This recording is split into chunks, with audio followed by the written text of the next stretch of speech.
dengan gaya ya kepokannya pun kedengeran. Maksudnya ada posting di TikTok aku yang keras, ya. Keras, kedengeran banget padahal lumayan agak jauh aku duduknya.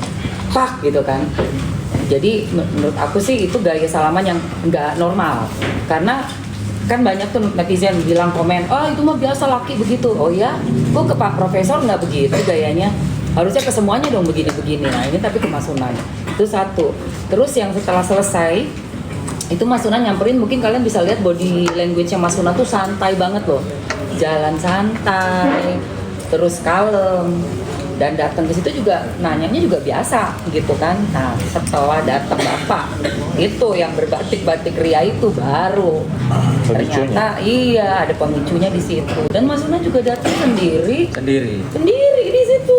Coba deh kalian lihat, ini kan semua ditonton ya di studio itu kan banyak pengunjungnya kan, ada security, ada moderatornya juga.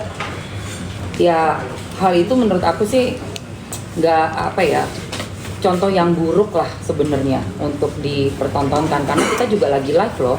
Itu disaksikan nggak cuma oleh kita yang ada di ruangan studio, tetapi juga oleh masyarakat karena banyak yang lagi live saat itu gitu. Jadi kalau misalnya mau bikin laporan lagi dengan cerita yang dibuat-buat atau direkayasa, nggak bisa, karena jejak digital itu nggak bisa bohong. Jadi daripada kita yang ngomong, lihat aja videonya udah beres. Seperti itu sih, dan sangat disayangkan sekali kejadian itu ada di ruang yang harusnya kita sama-sama hormati. Oke, cukup ya? Ya, cukup. Oke. Ya, makasih. Temen nih ada Barbie sama tim kuasa Barbie yang terkait dengan nah persoalan langsung ini. deh. Lanjut. Cap jus. Barbie.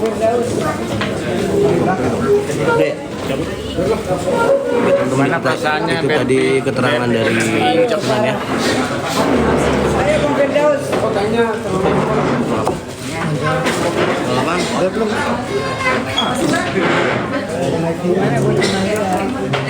Jadi paham sih.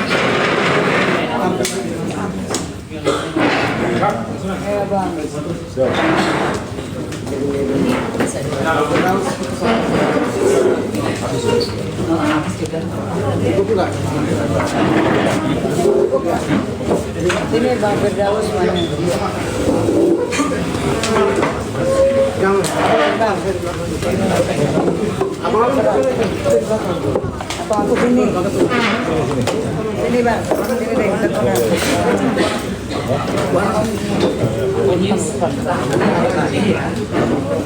Ada yang tahu gak nih siapa nih yang pakai baret ungu?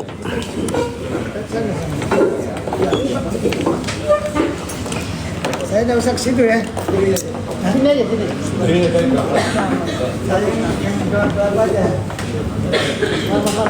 Ada bangkunya. Nanti tahu datang Bang. Ini bangku ini. Foto dulu Bang, foto dulu Bang. Ini Bang. Foto Bang. Kamu ini tahu Bang. Mana HP-nya? Sudah siap semua?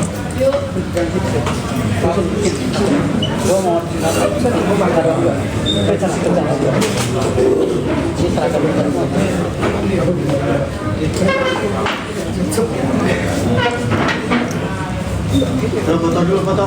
Foto semua. Foto Bang, foto Bang. Sini, kamera. 1, 2.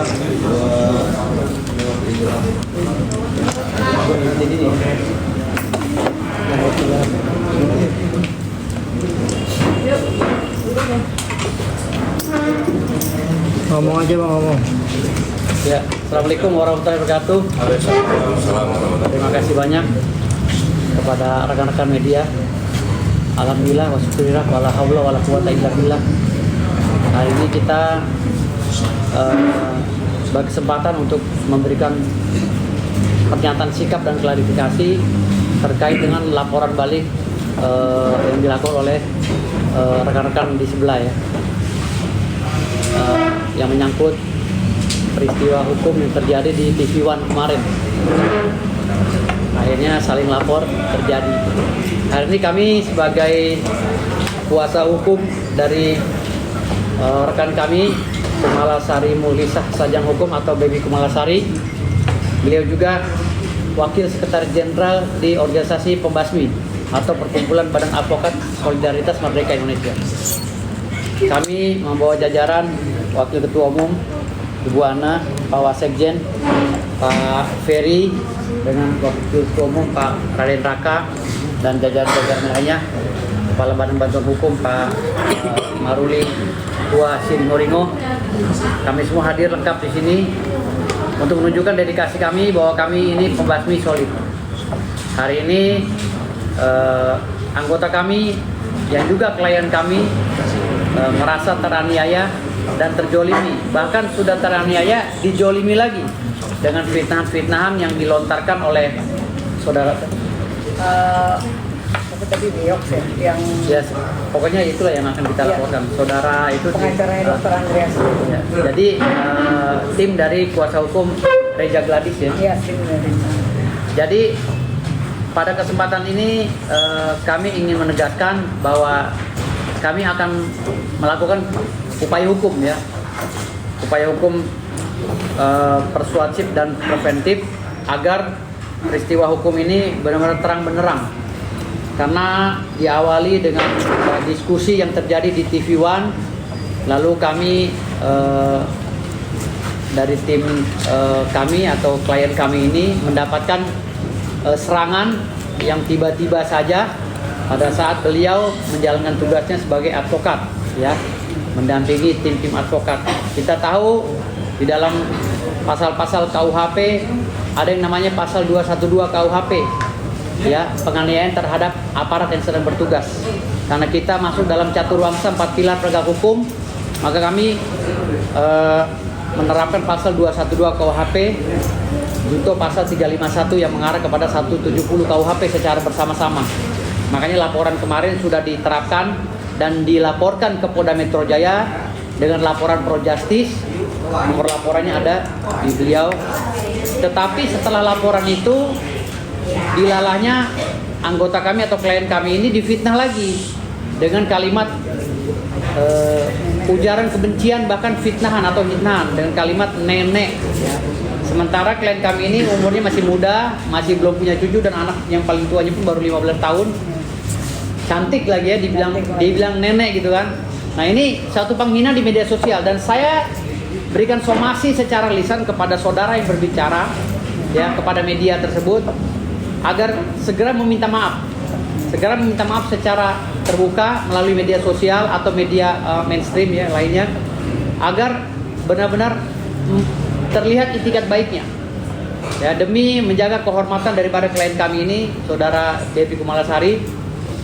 Nah, agar kami juga bisa mengurai satu persatu permasalahan, karena ada beberapa pasal juga yang akan kami terapkan dalam peristiwa hukum ini. Di antaranya yang akan kami laporkan berikutnya adalah beberapa orang ya terkait dengan dugaan pelanggaran pasal 220 KUHP tentang laporan palsu dan junto pasal 318 KUHP tentang prasangka palsu. Ini akan kami laporkan. Kenapa? Karena saudari Berbi Kumalasari yang sudah teraniaya dan sudah luka berat kemarin, sudah jelas-jelas videonya dalam proses visum et repertum di dalam rumah sakit yang kemarin menangani perkara tersebut. Itu sudah jelas lukanya, videonya gamblang dan kesakitan seperti apa. Klien kami ini itu luka baru, dianggapnya luka lama dan dibuat-buat. Nah, fitnah ini juga yang muncul akhirnya pada peristiwa hukum ini yang akan mengakar kepada delik aduan absolut. Makanya saya meminta kepada rekan kita di seberang sana ya, agar segera meminta maaf. Saya belum menjelaskan secara signifikan ya. Yang jelas rekan-rekan kita ini telah melakukan laporan yang sama dengan dugaan penganiayaan ya secara bersama-sama, dugaan pelanggaran pasal 351 KUHP junto pasal 170 KUHP. Ini merupakan satu fitnah yang bukannya dengan itikat baik mereka meminta maaf, malah mereka ingin menjolimi klien kami dan bahkan ingin memenjarakan klien kami dengan rekannya, saudara Sunan Kalijaga. Nah, ini suatu perbuatan yang sangat tercela sekali bagi profesi advokat ya, dan sangat melanggar pasal 3 dan 4 Undang-Undang 18 tahun 2003 tentang advokat. Jadi kami meminta kepada rekan-rekan kita di seberang sana yang belum saya sebutkan namanya, segeralah meminta maaf karena kami masih membuka ruang untuk mengejawantakan itikat baik kalian. Jangan sampai kalian nanti bermasalah dengan hukum, akhirnya kalian rugi sendiri. Karena kalau urusan dengan saya akan korek semuanya. Ya. Karena kalau urusan dengan saya, hati-hati, saya akan korek semuanya sampai ke dapur-dapur kalian. Saya korek. Jadi saya nggak main-main. Ini karena saya menjaga marwah organisasi kami, Pembasmi, dan dengan melecehkan Wakil Sekretaris Jenderal kami ini, Ibu Kumalasari, itu sama dengan melecehkan organisasi advokat kami. Dan kami menganut sistem hierarki, garis komando, dari atas sampai bawah. Dari satu dicubit, kami merasakan semuanya. Nah, hari ini kami mewujudkan itu. Jadi kami membawa tim kami dari DPP. Kami beri peringatan sekali lagi kepada rekan. Kami kasih waktu sampai besok untuk meminta maaf segera. Jika tidak minta maaf, maka kami akan melaporkan ini dengan dugaan pelanggaran prasangka palsu dan laporan palsu. Saya rasa itu aja mukadimah dari kami. Terima kasih banyak. Wassalamualaikum warahmatullahi wabarakatuh. Ini surat kuasanya. Surat kuasa dari kantor hukum M. Firdaus Oyowo SH and Partner. Iya. Iya.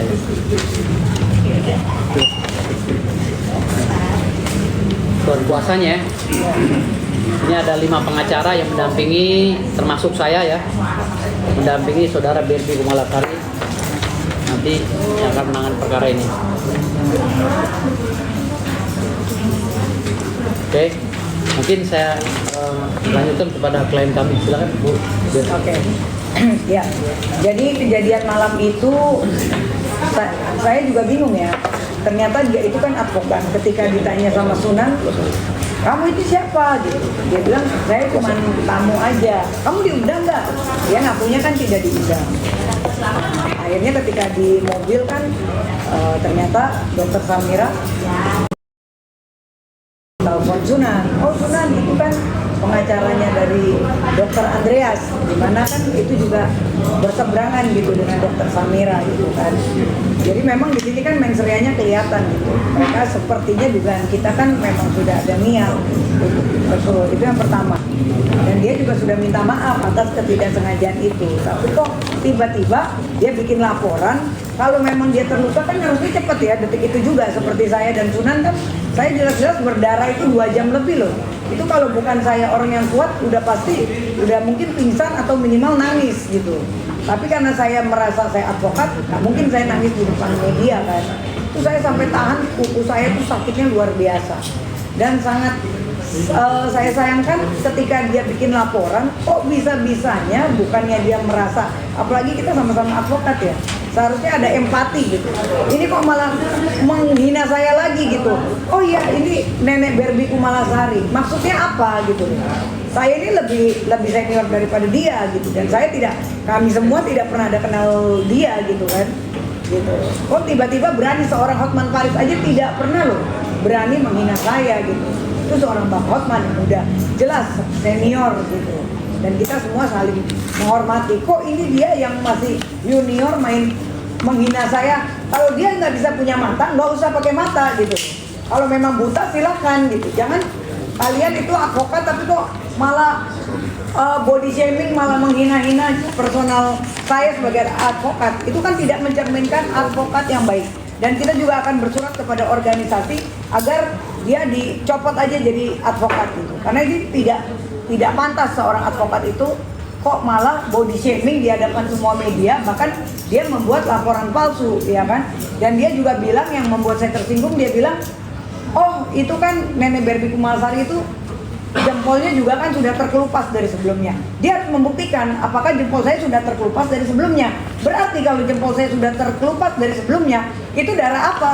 Ya kan, pada saat saya terinjak dengan adanya kericuan itu darah siapa? Apakah kuku saya kuku palsu, saya pakai darah ayam gitu? Nggak mungkin dong, CCTV semua ada. Itu kan jelas-jelas. Visum aja, saya sampai kehilangan kuku saya loh.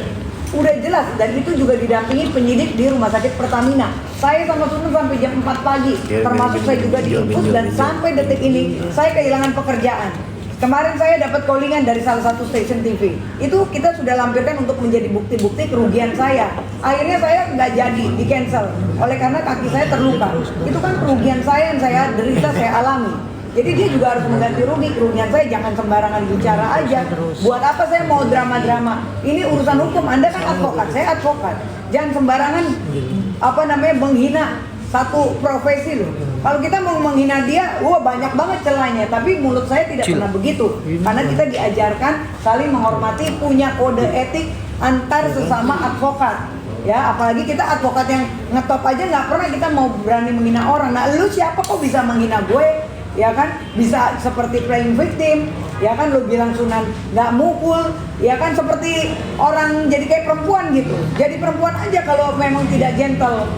Saya yang perempuan aja gentle kok, sampai lagi nangis-nangis semua darah berceceran di studio saya masih tahan loh. Padahal itu sakitnya luar biasa dan akhirnya hasil visum dari dokter menyebutkan bahwa detik itu juga jari kuku saya itu kukunya itu harus dicabut. Kalian bisa ngerasain dong bagaimana darah saya udah ngocor 2 jam lebih sampai kita harus bikin LP dulu di Polres Jakarta Selatan dan saya harus detik itu juga kuku saya full dicabut semuanya. Itu saya sampai mules ke kamar mandi, saya sampai diare kemarin karena saya ngebayang oh my god ini sih sakitnya luar biasa. Dan itu kesakitan saya sampai saat ini, surat izin dokter ada, saya 2 hari tidak beraktivitas, ya kan, baru hari ini. Akhirnya pekerjaan saya kemarin saya harusnya jadi bintang tamu di salah satu stasiun TV juga jadi hilang. Dan enak aja dia menghina-hina saya dibilang nenek, jempol saya terkelupas. Maka dari itu, saya dan rekan pengacara, kita akan meminta itikat baik dia untuk meminta maaf, kita akan mengirimkan somasi. 1 kali 24 jam dia tidak minta maaf, oke, kita langsung laporkan karena ini sudah sangat keterlaluan dan laporan mereka juga diduga laporan palsu karena ini kan udah jelas paparan dari Sunan Kalijaga sudah jelas kan, TKP-nya sudah jelas, ya kan, videonya sudah jelas, bukan kayak mereka sebagai advokat masa bikin laporan cuman ngunjukin video 1/4 doang. Kalau profesional kayak tim saya dong dengan Sunan Kalijaga langsung paparan semuanya dari awal sampai akhir, itu kan jelas clean and clear gitu. Tunjukkan keprofesionalan kamu, jangan cuma bisa menghina. Ini contoh yang buruk untuk rekan kita sebagai sesama advokat. Terima kasih. Jadi yang perlu dijelaskan sekali lagi ya, terkait dengan fitnahan yang dilontarkan kepada klien kami oleh oknum pengacara ini juga perlu diluruskan ya. Jadi kalian harus membuktikan. Karena apa? Kalau kalian bilang kalian yang teraniaya, bagaimana sih bentuk penganiayaan menurut kacamata hukum? Yang namanya penganiayaan itu nggak mesti mukul, didorong lalu kena orang itu luka, itu penganiayaan namanya. Luka secara jelas ya. Setelah divisum pred apertum, klien kami ini memang benar-benar luka, itu menurut dokter. Karena dokter yang berhak mendalilkan. Kalau kalian mendalilkan kalian dipukul, silakan mendalilkan seperti adagium actori incumbit probatio, actori unus probandi. Siapa yang mendalilkan, kalian yang harus membuktikan. Dan ingat rekan-rekan pengacara, saya berikan adigium satu lagi, Vox Populi, Vox Dei. Suara kebenaran adalah suara Tuhan dan kalian tidak akan pernah berkelit ketika Tuhan ikut campur. Bang, izin ke Berdi bang, ada trauma fisik nggak sih? Oh pasti jelas, karena kemarin itu bayangkan aja aku sama Sunan itu sampai jam 4 pagi loh di rumah sakit Pertamina didampingi oleh penyidik. Dan gimana sih perasaan udah kukunya, darahnya udah banyak banget ya, udah lemes banget. Terus dokter juga kan jelas karena itu memang lukanya pada saat itu, dokter bilang ini mau nggak mau Mbak Berbi kita harus cabut kuku karena kalau tidak itu nanti akan bisa infeksi ataupun busuk bagian kukunya itu. Terus saya sampai mules itu kemarin sampai dok saya mohon maaf izin dulu ke toilet ya saya bilang karena saya ngebayangin, nah itu kan pada saat disuntiknya itu luar biasa. Itu saya sempat live di TikTok gitu walaupun ketika udah mulai dibius kan tidak boleh kan, tapi kan video-video itu jelas terpampang nyata dan saya posting di Instagram saya gitu untuk itu bukti loh bahwa ini loh yang terjadi akibat kericuan ini, kaki saya terinjak ya kan, kok bukannya mereka minta maaf malah mereka menghina. Jelas kerugian dan trauma fisik saya juga ada, kerugian saya pekerjaan saya juga ada, terus kita juga kan bayar rumah sakit juga kemarin lumayan juga itu hampir 7 juta kemarin sama Sunan juga. Ini kerugian semua yang diakibatkan oleh kericuan yang mereka buat gitu. Jadi sebetulnya sesama pengacara juga harus cerdas gitu loh. Ini kok malah melebar kemana-mana bahkan bikin laporan yang kita duga palsu karena tidak sesuai dengan CCTV dan TKP pada saat tempat kejadian. Apalagi dia menghina saya nenek. Mana pernah saya seumur hidup ada yang berani manggil saya nenek. Jelas-jelas anak saya masih 15 tahun baru naik SMA. Anak saya cuma satu, semua orang juga tahu, apalagi stasiun TV juga tahu, ya kan? Nggak mungkin dong yang namanya nenek, definisinya kan ketika saya punya anak, tiba-tiba anak saya melahirkan, nah itulah saya punya cucu, makanya saya disebut nenek. Lah kalau saya anak saya umur 15 tahun, apakah anak saya melahirkan? Hah? Dia Sama harus dengan menghina membuktikan, anaknya, itu kan sama. menghina anak saya Menghina juga. anak, iya. Saya tersinggung dong sebagai orang tua begitu. Kan kurang ajar mulutnya. Emang kamu nggak punya orang tua apa? Main hina-hina orang seperti itu. Saya ini seorang ibu loh, bisa suka saya kalau sampai keluarga saya dibawa-bawa. Apalagi pribadi saya dibilang saya itu nenek. Di mana pikiran Anda gitu loh? Anda nggak pernah ngeliatin Wikipedia, ya kan? Gua aja nggak pernah ngeliat dia. Kita pengacara udah termasuk ngetop loh. Saya juga di DKI Jakarta juga pengurus juga. Jadi bukan yang kaleng-kaleng. Ketika saya dihina begitu, wajar dong teman-teman saya sesama advokat, ya kan tersinggung semuanya gitu. Karena kita nggak pernah main personal ya.